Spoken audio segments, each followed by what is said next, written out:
Masih di kabar Ramadan pemirsa, jendela informasi Ramadan Anda. Masjidil Haram semakin ramai oleh jemaah yang ingin melaksanakan ibadah. Jika kehilangan barang di Masjidil Haram, para jemaah ini bisa melaporkan kepada pos keamanan terdekat atau memeriksa ke bagian lost and found, tempat barang-barang yang ditemukan oleh petugas atau jemaah lain diserahkan.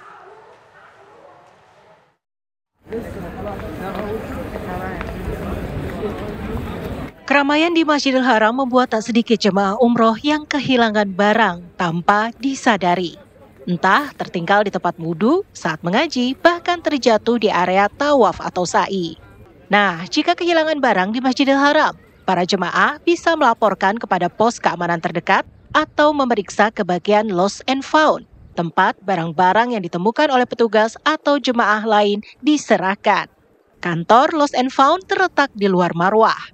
Para jemaah yang kehilangan barang bawaannya terlihat mengantre di depan loket Lost and Found. Jemaah Indonesia.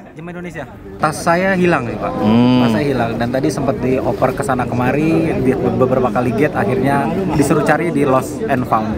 Itu sempat nanya sama askar atau bagaimana? Sempat nanya sama askar, sempat nanya sama nusuk, security, army, polisi semua. Cuman jawabnya beda-beda semua. Setelah melaporkan kehilangan secara mendetail, maka para petugas akan melakukan pengecekan terhadap barang-barang yang sudah ditemukan. Jika memang data sesuai, maka barang langsung bisa dibawa tanpa dipungut bayaran alias gratis. Dari Mekah, Arab Saudi, Zaki Al-Mubarok, Bobi Kurniawan, TV One mengabarkan.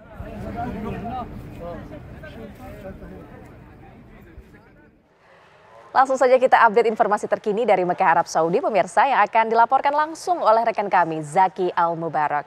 Assalamualaikum Zaki, ini menjelang 10 hari terakhir bulan suci Ramadan, bagaimana kondisi Masjidil Haram saat ini?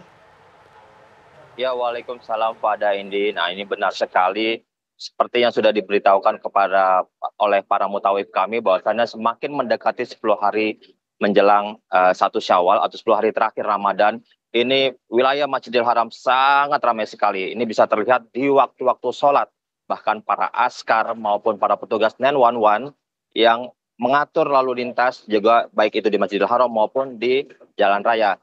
Di jalan belakang kami ini karena masih di sini masih jam 6:30 pagi, ini bisa dilalui. Namun pada saat mendekati waktu sholat, 1 jam atau 2 jam sebelumnya, ini sudah langsung diblokir oleh para petugas. Nah, ini saking banyaknya para jemaah umroh yang datang ke Masjidil Haram, ini terkadang tanpa disadari ada jemaah yang membawa barang-barang.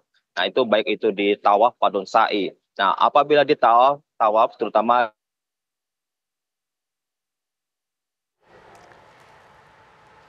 Zaki, bisa mendengar suara saya, Zaki? Baiklah pemirsa, nampaknya ada gangguan komunikasi antara kami dengan Zaki Al-Mubarok. Oke, baik Zaki, silahkan lanjutkan laporan Anda. Nah, ini mungkin sangat ramai sekali karena memang kepadatan jemaah yang datang untuk melakukan tawaf. Nah, ini tanpa disadari jemaah ada yang membawa barang-barang, baik itu uang, telepon, genggam, jam tangan, hingga visa maupun paspor bisa terjatuh. Nah, ini kadang-kadang jemaahnya suka kebingungan mencarinya di mana karena begitu crowdednya daerah pelataran Ka'bah yang sangat banyak sekali. Nah, untuk mengambilnya tersendiri kadang-kadang kita susah karena akan tertabrak oleh arus yang di belakang kita, sehingga mau tidak mau kita harus terus memutari ini.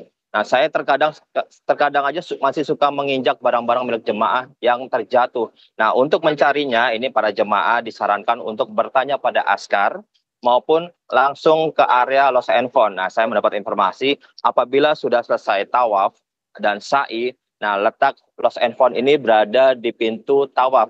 Anda keluar terlebih dahulu, kemudian langsung belok kiri. Nah, pertigaan pertama, nih Anda langsung belok kanan. Nanti akan ditemui bangunan bertuliskan Lost and Found. Nah, di sana apabila Anda mengingat dengan detail jelas barang-barang yang hilang, ini akan langsung diberikan oleh para petugas. Memang antrinya cukup lama karena ternyata tidak sedikit yang mengantri untuk mengambil barang mereka atau mencari barang mereka yang hilang yang mungkin ditemukan oleh para jemaah lain ataupun petugas kebersihan hingga askar. Nah, bila barangnya sudah cocok, misalnya telepon genggam, sekarang sudah ada sidik jari. Apabila telepon genggamnya dengan sidik jari si jemaah cocok, ini bisa langsung diambil tanpa dipungut biaya alias gratis. Ya, Pak Dahindi. Tetap perhatikan barang bawaan Anda saat beribadah dengan tetap fokus ya beribadah di Mekah, Arab Saudi. Terima kasih Zaki.